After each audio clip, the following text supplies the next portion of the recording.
The New England colonies were run by a freeholder society. This was a society in which the government gave land to communities and not just individual people. So a huge plot of land such as this one would be given to a community, and the community would then divide the land amongst their residents. But as you can see, the land was not divided equally. So although the idea of a freeholder society gave the impression of equality, it was not totally equal. However, the land was still more evenly distributed than land in the South. New Englanders tried to stay away from allowing people to monopolize the land because they didn't want competition between individuals. Instead, they were aiming for their lives to be shaped by social harmony and spiritual grace.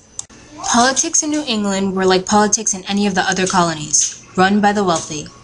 The government was primarily occupied by wealthy white males, and thus it was the elite white men who had control over the government. The basic unit of local government was town meetings. The white males of the town would meet to discuss local laws, taxes, and to elect new officers. But even more than that was the fact that the people who held the most power were also the ones who were very grounded in the Puritan religion. Therefore, it was a mix of religion and politics that formed the New England government and its policies. The Puritan society believed that men and women were spiritually equal and that women were necessary for the economy, but women were still not equal to men socially or politically. For that reason, anyone who was to be a politician had to be a male. The idea of a female politician wasn't even pondered for the briefest moment.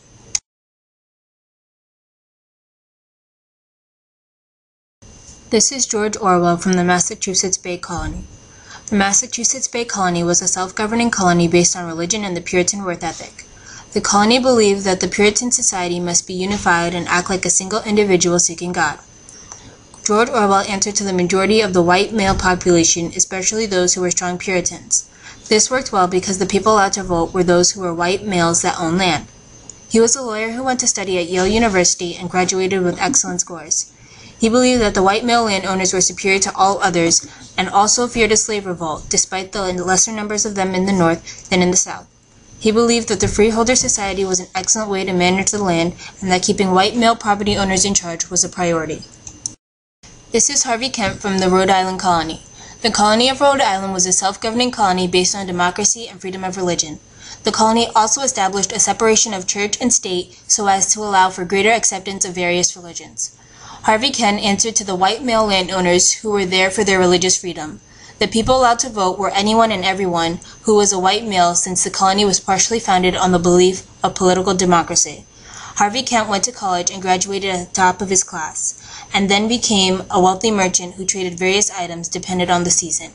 He believed strongly in religious freedom and religious tolerance, and that everyone had the right to practice their religion separate from the state.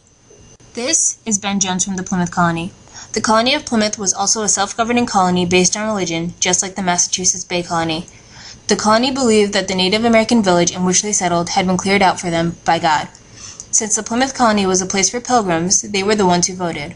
All white males were eligible to vote in the Plymouth Colony. The Plymouth Colony established that their government would be run by representatives, and that those representatives would be chosen annually by the free men. Ben Jones answered to the pilgrims in the Plymouth Colony and was a man who traded fish and furs for a living. Ben Jones believed that justice should be equally delivered to all people and that all trials should be tried by a jury. Although all three of these men were different people and politicians for different colonies, each of them would face similar questions from the colonists.